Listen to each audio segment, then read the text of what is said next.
ready? What about it, Joe? What's going on? How you doing, my man? Doing good. Teague, you come up with the music. I like that. Oh, yeah, that's our production assistant, and I am ready. Well, game 2 of our second podcast. So game on. Joey Sears, my co-host, I was hoping to have last week. Fortunately, Cousin Teague filled in, did a little bit of everything, put this thing together. We're definitely going to have to get word on the street from that guy because his Masters picks were on fire. I mean, if you don't remember, I got to start this podcast before we get into you, Joey, with me. My first ever podcast that I listened to was with you. Yeah. And my second podcast. Was my podcast? Yeah, the one that you did with the Kentucky PGA. And so you want to be a little bit closer to this microphone right here. There you go, boy. All right. So that was my first one, and I forgot. And then I listened to myself, and I was like, man, those dudes are better than me. So I got to get this game up. So I will start with this. I did not caddy in the British Open. I did not caddy in the British Open. That is a fact. It was the British Amateur. Okay. All right, that is a fact. So, I mean, as a caddy and a former looper, I don't want to put anything out there in caddy world because all those looping is the most important thing. Anyway. Right, well, that is true. And so it was kind of like your story. I mean, no show, no call last week, Masters week, first production. I mean, we had a whole plan, but. Well, I was getting. Well, who cares where you getting donuts is what you were getting. I was indisposed to crispy. Getting donuts. So, Joey Sears, I'm going to come with fact number 2 off of what I listened to. I appreciate everybody listening to Teague and I, and this podcast we're really excited to kick this off, really cover golf in Kentucky, golf nationally, just talk the game of golf. We want to talk about architecture. We also are looking forward to just telling stories, and we're going to have guests. Really looking forward to finding some guests, and we're going to use your connections, Joey, because tell us a little bit about yourself. Well, I've been around golf since I was 14 years old. Like I said on the podcast with Kentucky Golf, I started working at E-Town Country Club for Fred Settle Jr. I raced bikes and was friends with his son, and I guess Fred figured he'd get some free labor out of me, come down there and hang out for the summer. But that's basically, how old were you when you got involved with the game? Because I mean, I was 14 when I worked. You were 14, so that was your first step was when you were 14. Yeah, I mean, I played a little bit in the neighborhood growing up. Right. But tell me when you first caddied. When I was 14, Louisville Country Club. Yeah, that same summer. Yeah. And as a former alumni of Louisville Country Club, I mean, it is. Without people knowing, unless you're in Kentucky golf, I mean, it is one of the most spectacular places to be employed at or to be a part of in whatever form that is. Yeah. I mean, it was bent grass back in those days, if I'm not mistaken. I mean, I may be wrong. I may have been right, but I mean, I didn't think the grass was real. Sorry about that. That's me making all that noise. Yeah, and then they've went through fairway, conversions and whatnot. So I met you first when we were caddying at Valhalla. And there's only a few people that I can caddy with, and actually, or that I have caddied with and can say, hey, I caddy with you. A lot of people have said, oh, I remember I used to caddy with you. I was only there for 3 years. And tell me, when did you get started there? I got started there in '86, but you're a veteran. Yeah, I only did that summer of '86. I think I came back in '88 and '89 maybe. Did a few loops then, and then sometime in the early '90s I did a few. And then actually I kind of got back into it full time when you and I were. That was '94, '93. Well, it was right when you were going to go to Charlie Vettner. Right, I was trying to talk you out of getting in the golf business. Right. I was like, you don't want to do this. Well, I dropped the clubs. I mean, I did not caddy for anybody. That was my last loop until I came and became a golf coach. I mean, I remember it like it was, us standing by the garbage can on 10. Right. And you were like, yeah, this is good, like one of my last loops. I'm going to work for Carl. And I was like, I was actually in the golf business I'd worked for Skip at Bobby Nichols. And I remember like, man, you don't want to do this, man. It's a lot of hours, I mean, I don't know what I was thinking. I mean, obviously you're doing that's because it is. Yeah, I mean, you saw it down at E-Town. But you were doing what you loved. And to be honest with you, I was doing what I loved. But we were, that summer we were. Yeah, I remember that. I remember when I started in '89. I was a junior in high school or somewhere right there. And so '89, and then in that summer, early that year in '94, I went to go work at Charlie Vettner, and I was like, I'll never caddy again. Yeah, I remember that. I remember, looking back on that's absolutely great that you've done that. But I just remember because I had been working in the golf business by that point for shoot, I mean, And bro, you've done quite a everything few in the years, golf yeah. business. Yeah, I've done. Yeah. I mean, I've been on the. And you got looping experience too. So Yeah. tell the world about your looping Well, I experience. mean, I caddied on the Buy.com tour for almost about 2 years. I've caddied in several Q schools, one final down at Bear Lakes where my guy finished. He finished, I think, in the top 4. I can't remember. Got his tour card, but he stayed on the European. He was from South Africa, so Right. he stayed over there. But that was kind of a hard road. You're talking about going out and looping in Valhalla when we were younger. I mean, being out on the road, sleeping in a car with sharing hotel rooms, and the mini Makes you tour is appreciate the not game of golf. The mini tour is not glamorous, at Right. all. So you're trying to find a laundry and clean your clothes. And you've had some experience working up there recently, just in French you Lick caddied with the LPGA Yeah, the seniors, LPGA yeah, when they come which- through there. yeah. And people don't realize how good Right. women golfers are. Well, the lady who won the last Metro Laura- events Laura. right there, yes, she just won Anna, and I can't remember her name off the top of my head, but she was the first major championship winner, and and leading into that, I mean, in how good the women's game is, I think let's start with the Masters week. Now that we kind of introduced you, everybody knows you, and kind of our purpose. We're going to start with the Masters week, and let's talk about the women's national amateur. I mean, that is something that the Augusta membership has put forth and made an effort to grow the game of golf, and we're going to speak about how they have done that. But essentially, to have this women's amateur being played for the second time and have a winner from Japan, Tsubi Kajatiani, I believe. I'm not right. gonna I mean, attempt I tried it, and so I went there. But she put on a very good show on Augusta National, and that has been the case for the last 2 years. Obviously, being from Japan and then having Hideki Matsuyama do what he did, right. becoming the first Japanese major championship winner. I mean, across Which the was board. absolutely wonderful. Well, it's absolutely wonderful, and it's absolutely something that is hard to fathom because of all the great players that competed in the British Amateur and in the U.S. Open and in the PGA Championship. Maybe not at the Masters because, the invite that you have to have and the qualifications that come from it. But Japanese golf is really, it was it. I mean, Asioka, remember? I mean, he was one of my favorite back in the day. I did not know he was a Power Built staff member until somebody posted a picture up on Twitter the other day. And I'm like, wow. Power Built had everybody, though, Joey. Yeah, well, they were the greatest club maker. Right here in the hometown, Louisville, Kentucky. That's why I got an actual a Louisville Slugger bat that was given to me by the Kentucky PGA, and I truly appreciate that because I had the opportunity to present at our sectional meetings, and that's what the T gift is, so to speak. And it's awesome. And I mean, there's nothing those orange and black bags. I mean, think about the Masters history that they've had. Yeah. Larry Mize. I mean, Power Built winner. Right. Fuzzy Zeller. Jerry Beard still has Fuzzy's bag from when I'm assuming he's still alive. Well, let's talk about, Fuzzy Zeller is interesting right here because being the local legend that he is, I mean, he's a national legend too. He is the last first-time winner. Yeah. And, we had the Wheel Kid. I mean, he put on a thrilling show. This Zalatar, right. I mean, he put on it was awesome. And, I mean, when is that going to happen at Augusta National? Oh, I mean, it may never, ever happen again. I mean, it's hard. I mean, this was a fun Masters to watch. I will admit it didn't get really exciting until 15 when Matsuyama hit it in the water. But hold on, Joey.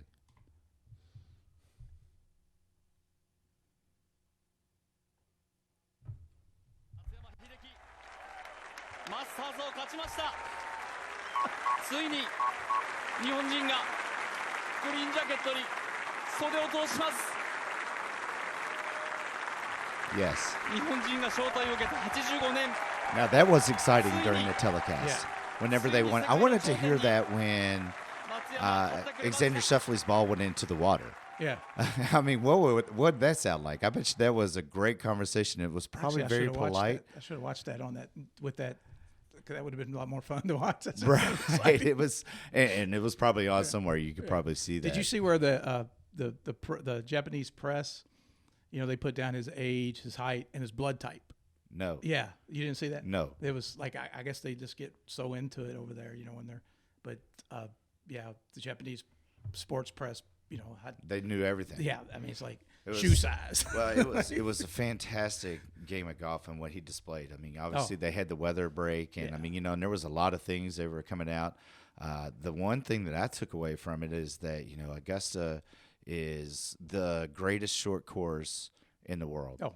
I mean, it is by far the greatest short course in the world because you got to be a shot maker. as much as the distance is out there, and and as you know this, being a golfer and a kind of a looper and tree line golf courses, Augusta has areas where like Bryson DeChambeau could realistically just drive it over everything and just hit it in the air.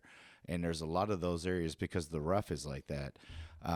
I'd just really like to see that the art of that short game, short par fives, come up and grab you. Yeah. Short par threes grab you. And I mean, and that is one thing that over the course of time, and this from being around golf, also serving into, a former golf assistant and superintendent and whatnot, to make golf courses longer, harder, and whatnot, Augusta National presents it in a short, productive, you have to hit quality shots, or if you're not committed, you're going to make a double bogey. Right. And the double bogeys and the triple bogey, ultimately on hole number 13, that killed Justin Thomas was the difference maker after for the rain delay. Yeah, because Hideki Matsuyama did not. He came out and he bombed totally them all. Different ball game after the rain delay. I don't think what doesn't get enough credit at Augusta, in my opinion, is holes 4, 5, and 6. Right. Now that we get to see them all the time, we didn't get to see them back when we were growing up because they only showed telecast starting on 11, or starting on 10. 10. But if you've been there, you realize how hard 5 is. Oh, right. That green is not. I mean, you're hitting a pretty long iron in there. I didn't really get to talk about like my experiences much because we were just kind of hype and we were in there. But I could just, one of the most disappointing things I did when I went there for my first time and only time was did not get to walk the full property. I always wanted to start on hole number 1 for that reason alone. You never saw it on TV. Yeah. Wanted to start on number 1 and just walk 1, 2, 3 and just see the tee box to green. Not being able to do that and choosing instead coming off the rain delay to see, everybody practice in just that practice area and to be able to witness Tiger Woods do a practice session that was completely through the bag. I mean, the buzz on that, as you know, and when you see that practice area is pretty cool because you're right on the green and then it's there. My experience was great. Yeah. I'm not discrediting it, but I did not get to walk 1 through 18. So I just walked the 10 through 18 and did the little amen corner thing and saw all that. But it is a very, if you get a well-designed course. I mean, it is, and it's unbelievable. Oh, yeah. And not being able to walk and see that whole front side, like what you're talking about, that's where the meat of the golf course is. Yeah. I mean we walked every hole when we went back in 2014. My buddy and I went down, and he had never been. And we walked every hole, and to be honest with you, the most impressive, most beautiful part of the property is the par 3 golf course. Oh, right, yeah, that is. And you don't realize how big the houses are. Right. What they call, I guess, bungalows. The cottages. Cottages. Bungalows. That's what a looper would call it. Who calls something a bungalow, bro? They're mansions. But, bungalow. Yeah. Can you Webster Dictionary that for me? I need to. I don't know why I was thinking bungalow. But, I like it. But, yeah, 2 things. I mean, everybody don't think it's the hardest ticket in golf because it's not. A buddy and I drove down there in 2014 with no plans to get it. Plans. We didn't have tickets, and we got them. And in fact, we got a couple to sell, and obviously you can't sell tickets. So did you get them on the street beforehand, or you were selling them on the street? We got them. Let's just say you can't sell tickets within 1,200 feet of Augusta's entrance, and there's a telephone pole that sits quite a bit down the road that I may have been leaning up against the wrong side of when I was trying to buy tickets. You were on the neon green side? Yeah, the Richmond sheriff told me that if I put my left shoulder on the telephone pole, then I'm good. If I put my right shoulder on the telephone pole, they're going to take me to jail. But I recommend anybody that wants to go to the Masters, just go down there. There's tickets available. Oh, just go. If you got to go to the back parking lot, you can get them. I mean, I'm dead serious. Just don't get caught. Go meet John Daly over at Hooters with selling merchandise out of the that's side. That's actually kind of one of the saddest things I ever seen. What, John Daly selling merchandise at Hooters? Yeah, I think it's one of the greatest American stories in the history of the world. Yeah, I mean, are you kidding me? Yeah. We're talking about John Daly here, bro. It's cool, but at the same time, you're just kind of like, you'd really love to see him in there playing. The guy lost millions of dollars, and I mean, if you put it in that perspective, it could be a bad story, but also too, it would be a great reality. But he would have made all the money back if he just would have did the Kardashian thing. Yeah, that's true. But I mean, anyway, so that experience and seeing that in that golf course, and I mean, and just like number 13 coming up, giving up 2 eagles on the final day, it was an accessible hole location. But, ultimately the guys got it up and down for birdie. Yeah. I mean, and you had to make birdie. And Xander Schauffele, I got to throw it out. My old cousin T got there. I mean, it was one of his picks. The guy has only played in 15 majors.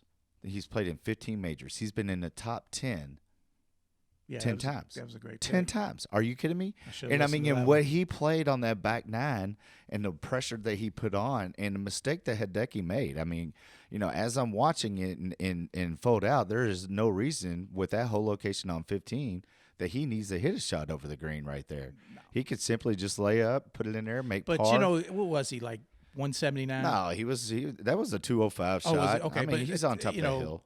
You're really probably standing there as a golf professional going, if I can't hit a 205 shot, I shouldn't be on tour. Like laying up would be like I agree. You still are risking. I agree, but I mean, when you have a 3-stroke, 4-stroke lead, I was yelling like, "Why are you going for it?" Right. I mean, and that hole now, if the hole is he didn't want to be located, back. Well, if the hole's located in the front, everybody goes over it. But when it's right there, he can play that and go to his yardage. What do you think happened there? I mean, you think he just got some wind, or do you think he missed juiced club? it? I think he juiced it, and I mean, and how quickly that goes downhill when you're there. I mean, it really goes downhill. The other interesting fact, and I just want to say this about Augusta, and then we'll kind of talk about Hideki one more time.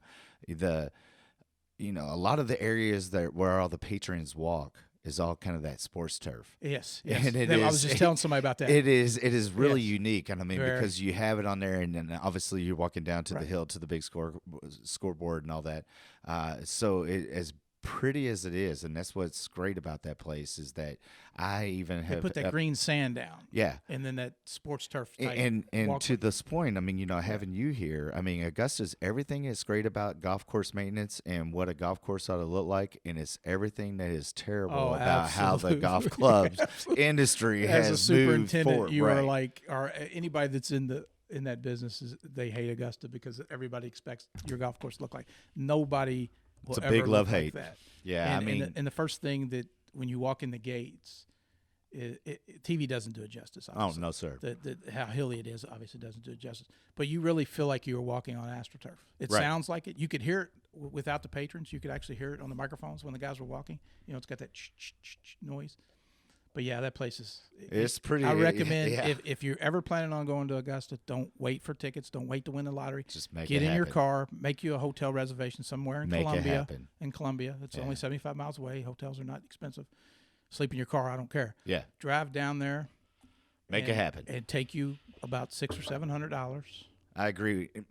And get you a ticket and go. I mean, there it is. I mean, I had a little panic attack as I was driving down because as a PGA member, I get one ticket, complimentary ticket, and I didn't have my PGA card, and I lost my PGA card. So the PGA faxed me one thing. Oh, man.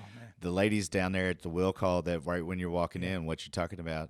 She took my letter, my form, and then taped it up on the wall. And she was like, "Yeah, you're okay. You just come back tomorrow." And I was like, "Seriously?" If you get caught, I was like, trust me, I was nervous because I was like, they still might not let me in with this piece of paper. Oh, it's the best experience. If you love golf, go. It's game on. I can't wait to play there. I mean, the cool thing about it is you walk in the merchandise tent, you buy $8 million worth of stuff, and they will ship it out of there for you. You don't have to carry it around. Well, let's talk about real quickly Hideki Matsuyama. Okay. I mean, I just want to speak about the importance of staying in the process, the importance of knowing who you are, and then ultimately how you can turn it on. And, this kid has been on the scene since the Asian Amateur, and that's part of the Augusta National experience. I mean, they created this Asian Amateur to allow kids and to play and have an opportunity to qualify to be invited to Augusta National Right. to go with the likes of the U.S. Open, U.S. Amateur, the British Amateur, and then all the mid-ams and whatever they're known for. Hideki was the first one that came in, played, low amateur, obviously comes back, has not won a tournament in 4 years. Yeah. He's been all around the leaderboard. He's making all kinds of money. He's had a lot of things going on in the world in Japan, but has not won a tournament in 4 years. The fact that he can just stay the process, make the changes going from what he's doing, have him kind of influence a little bit, maybe under the gun at Augusta. Yeah. I mean, you Oh, yeah. saw a tempo Oh, change yeah. from Yes. him. Yes. I mean, you know, and as a caddy, you can see that, right? yeah. Oh, yeah. And so, you know, he really has just. I think he's obviously been a game changer and a major influencer that we do not know of because of the importance of what he's done for Japan, for the Koreans, you know, for China. And I mean, and with the U.S. Olympics being in Tokyo this year, I mean, how big is that going to be? I mean, how great is that for the game of golf? Oh, it's wonderful. Right. I've always been a fan of him. I mean, I like, you know, when he used to pause a little bit more at the top. That was always fun to watch because He won, though. I can't do that. Yeah, I wish I could do that. The thing that I thought was kind of crazy is when he said he made that putt on 18, they asked him what he was feeling. He said, I wasn't really feeling anything. And then I looked at my caddy, and then I got emotional because that was the first time my caddies won. I was really happy for my caddy because it was the first time he'd won. That was his first thought. It wasn't that I just won the Masters. It wasn't that I was nervous. He looked at his caddy and he said, oh, man, he got emotional. His first win on the bag. That kind of says something about – I used to play a lot with JB Holmes. And JB would tell me all the time, he goes, I don't feel pressure. I just don't feel it. If I'm coming down 18, I don't feel it. Now, obviously, in the Masters and the majors, you see these guys feel it a little bit more, but that's why they're so good. Right. And I think that it's awesome. I mean, you know, when you talk about what his caddy did, you know, his caddy's experience and getting his first win and then, you know, him humbly putting the flag in and, you know, and taking a bow, you know, a Japanese standard. Yeah. And there was no doubt that was a big win for the game of golf. Oh, big win for the game of golf. Absolutely. And I think that he has already been an inspiration to so many. What I'm excited about, you know, especially as a golf coach, is that he is the process. I mean, he is somebody who rose up the rank, was able to win, was patient enough to stay who he was. Right. And if he decided to make some changes, he has enough cash to do that. Right. Right. Right. And then the changes that he has made, not winning in 4 years, to join an exclusive, you know, Chamber of Champions right there. Yeah. I mean, to get that green jacket, I mean, that is one that was great for the game of golf. Yeah. Without a doubt. And so I'm excited for him. I'm excited for the game of golf. I'm excited for everything that is Augusta. Like you said right there, make it happen. Oh, you yeah. can definitely Yeah, make that if you're happen. sitting there listening to this and you're, you know, it's the hardest ticket Get in golf there. to get. Trust me, from experience, it's not. Go All down right. there. So we are rolling through, and like, you know, I've said this before, Joey, and I'll say it again. I mean, we're going to tell stories. We're going to try to do this. We're going to try to do that, but we are definitely sticking to a time frame here. These are going to be kind of golf numbers. I mean, if you hear a 36, then that's pretty much going to be the end of the show. If we go to 54, we're going to have a pretty cool guest. And like I said, our production assistant, he just came in. He jumped into the game right there and talked about an important fact. I mean, you know, the importance of a caddy and of the respect of the game and all that stuff. And so he's definitely excited to drop his fantasy picks too, because he was the man last week. Unfortunately, listen to hey, him from Rory now on. That sounds McIlroy, guess horrible. what, buddy? Yeah. You got to let that demon go on number 10. Just let it go, Roy. All right. So, JT, anything you got to say about JT's performance right there, T? I know he was high. He was your number one. So Look, I'm gonna man, have to- JT wins that if it wasn't for that one swing. I really think he wins that tournament if he doesn't put the ball there, You put seen the air ball in the come out water. of his cells. Really, I'm serious. And then he sculled that chip. He was Right. done at that point. See, what happened was, you know, I caddied for JT when he came to Valhalla when his dad brought him out for his birthday. On Okay. his 9th birthday. I was in the group. I was the caddy. when he was 9. Yeah. When he was Yeah, 9. that's right. So I should have signed the contract then. He would have won. No, I'm just kidding. He would No have doubt. never been where he's at No with me on doubt. the bag.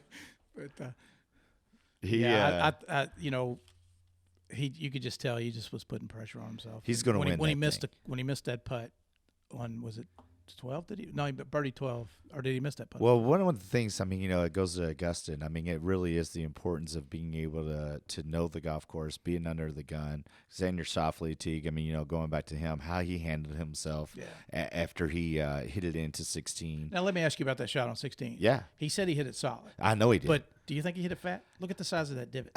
You went know what? midway into the pond. He But just hit a poor obviously, shot. yeah. I mean, right there, I mean, you hit it in the middle of the green and turn it over maybe a little bit because you're jacked.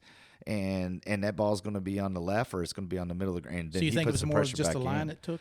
I think he was a little aggressive. He probably hit it good, but it was I the wrong agree. club. I mean, I've talked to a couple guys and they're like, man, I think he hit that thing. Well, fat. and the best thing about it is that he owned it and said, hey, I hit it good. I'm going to be all right. I'm going to sleep. And I mean, to be in the top 10 and 15 of your first majors you ever played, I mean, those are legendary things. And it just proves to the point of how hard golf is, how hard it is to be a legendary player. Somebody who can go up there and get major wins, not just one time, but 2 times. Right. And then once you get it 2, I mean, can you get the 4 and can you get the Rory McIlroy, which is he's struggling with? You know who else is too? Jordan Spieth.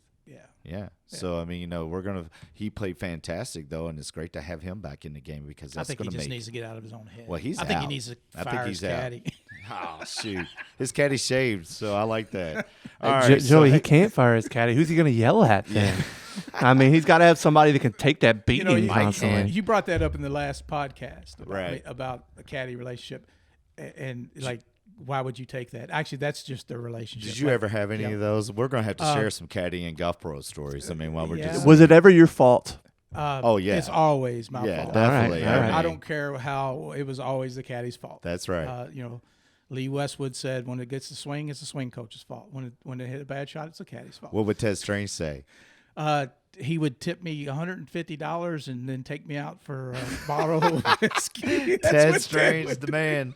Ted was. He was the Louisville Country Club man. And he was one of the best members I've ever had the opportunity to be able to say I worked for him. That was my first loop at at LCC. Well, I think that when you see Jordan's getting Jordan back into the game and kind of going there. I mean, it's no doubt that he brings another wave, and hopefully what we see coming up forth with Heritage Open, or what is it called, the Hilton Head Classic.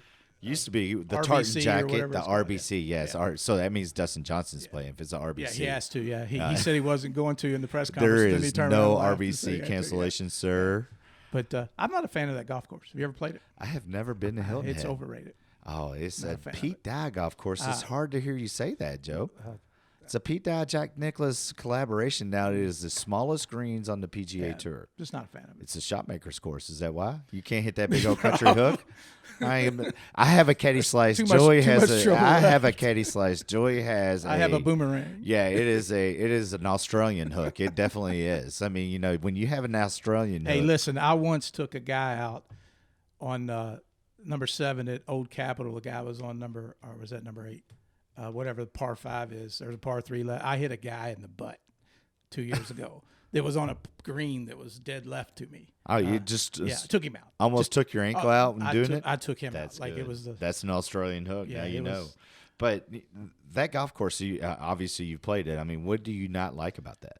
I'm not a Pete Dye golf course fan. Really? Yeah, I'm just not. I What about French Lick? well, I like that golf course, but What about TPC Sawgrass? I don't like that golf course either. Oh my I gosh! don't think anything's fun. What about but Crooked Stick? I've never played it, so I wouldn't. Have you ever seen it? Yeah, but I've never played it. Crooked Stick looks like if Valhalla and Hurstbourne had a baby, it would be Crooked Stick. Yeah. I mean, this is exactly what it is. It's inside the neighborhood like Hurstbourne, but it's a greater golf course than both of them. And of course, Tony Pancake's up there. Yeah, Tony. Yeah, oh, the original pro. Yes, He was one of my Well, great actually, influencers. Kim Worrell was the original pro. Well, Kim didn't last very long. yeah, but Tony was. Yeah, Tony was wonderful. I mean, Yeah. we all of his caddies loved. In we loved '89, Tony. he was definitely there because Yeah. I worked for him that first Yeah, year.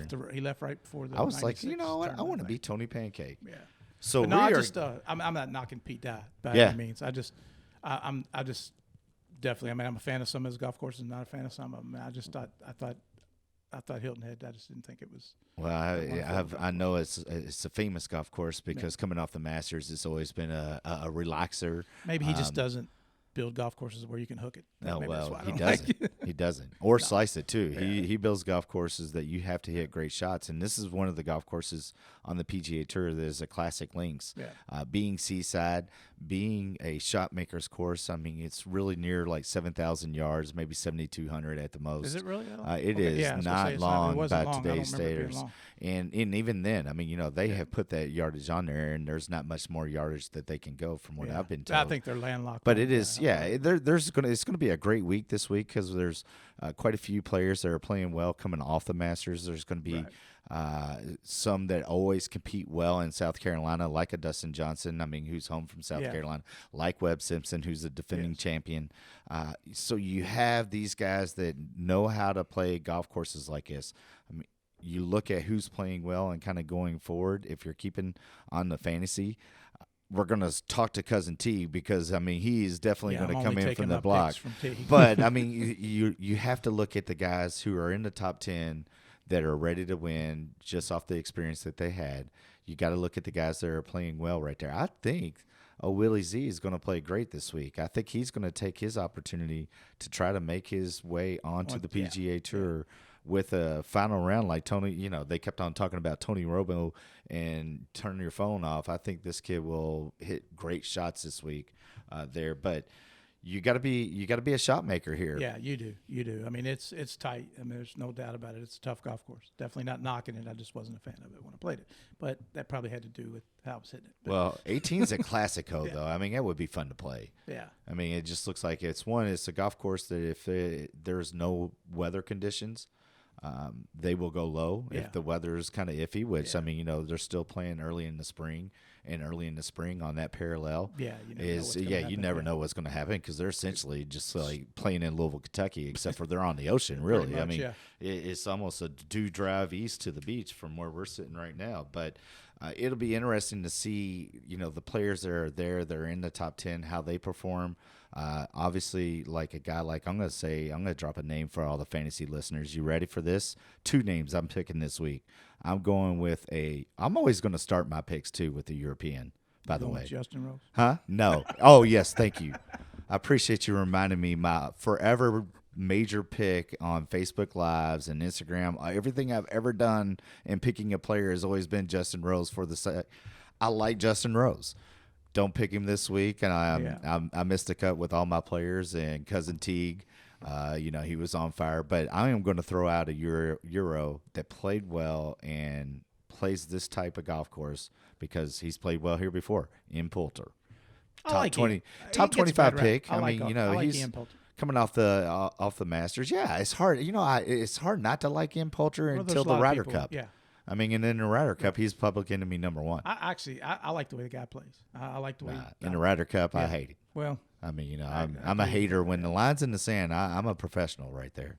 But he's a competitor, and he is. I mean, I'll tell you a funny story. When we were at the Masters, he had headphones on when he was playing practice round by himself, and he hits a tee shot on 9, and this guy just calls him a couple names, and I guess the guy didn't think he could hear him because he had headphones on. Right.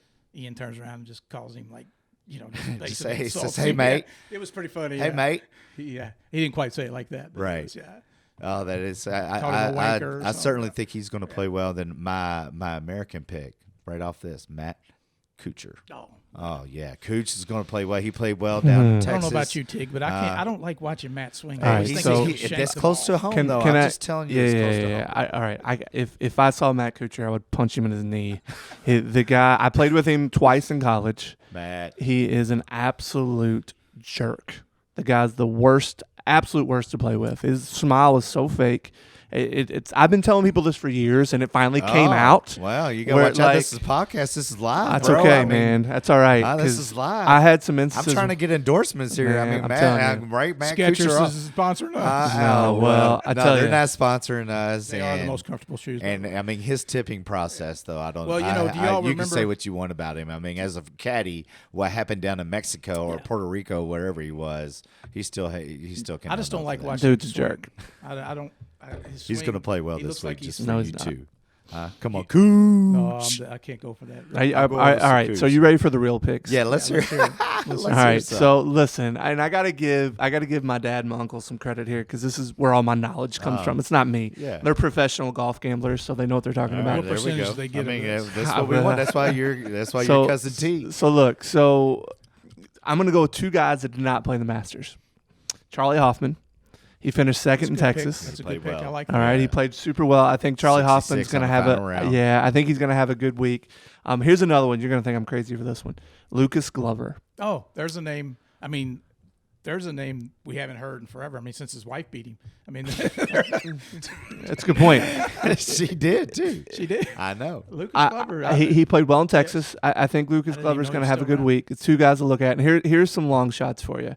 Abraham Answer played great in the Masters. This is the type of golf course that works well for him. This is a shorter, tighter Right. shot maker's golf course.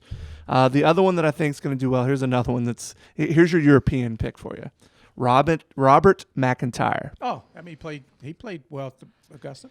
Yeah, so First day, look, didn't he finished 12th at Augusta. Yeah. Okay. He was the rookie of the year on the European Tour. And it's just he's starting to put it together. Yeah. I feel like he may do something this week. I like these picks. Well, I think that Working as outside we joining DraftKings we tonight. look into them, we're always going to circle back on where these picks are, and I would encourage everybody on our social media platforms.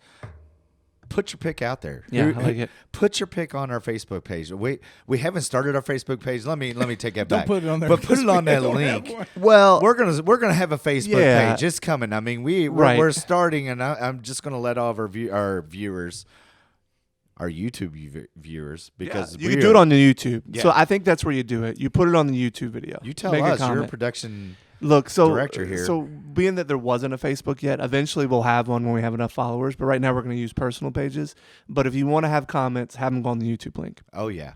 Let's go to the YouTube. I like link. those picks. If I you really put do. your winner out there, you are going to get two things. One, you're going to get a shout out, There you go. and number two, what are you going to give them, Joe? They make it a phone call. You got something in Dozen- a caddy a bag dozen over here. You Krispy gotta get. Kremes. There you go. Yeah, Joey, Joey's going to get hot some Krispy dozen Kremes. hot Krispy Meet me at Kremes Bardstown for you. Road. There you go. We got. I'll be on my we each got bicycle. $1 on that for sure. I mean, and you're going to get two out of it anyways, Joey. Yeah. So Well, I'm going to be good. The more I give away, the less I eat. There you go. Yeah. But I'll tell you, I really like this Lucas Glover pick, just totally out of the blue. Like because I've got It's some 'cause of pictures. Teague. He was on the range when I got some pictures of him from when I was at Augusta, and I was like the other day, like, what happened to this guy? Like Yeah. I remember his wife kicking his butt. Right.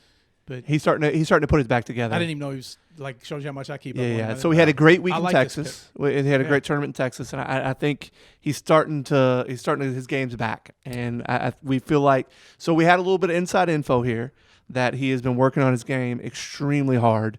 He has put this tournament. He's circled this one as one that he wants to do well. in. Okay. It's a shot And maker. the He's Softman, a shot maker. I like the Softman pick. Yeah. Because a buddy of mine used to actually caddy for Charlie Hoffman.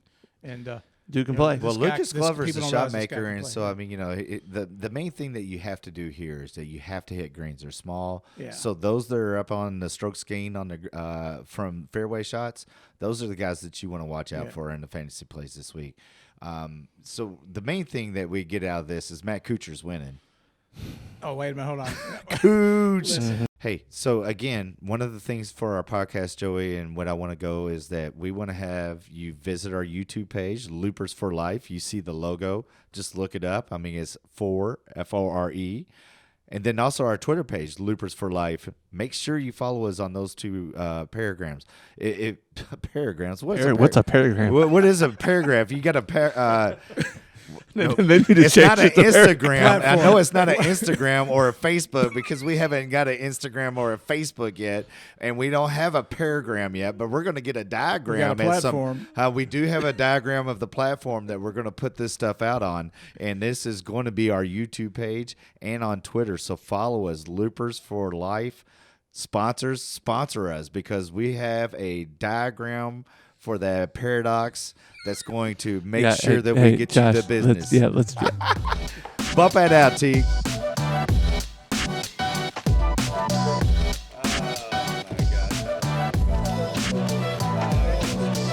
Just leave. I'll be up in French Lick this weekend. Hopefully I don't get banned from any P. Dog.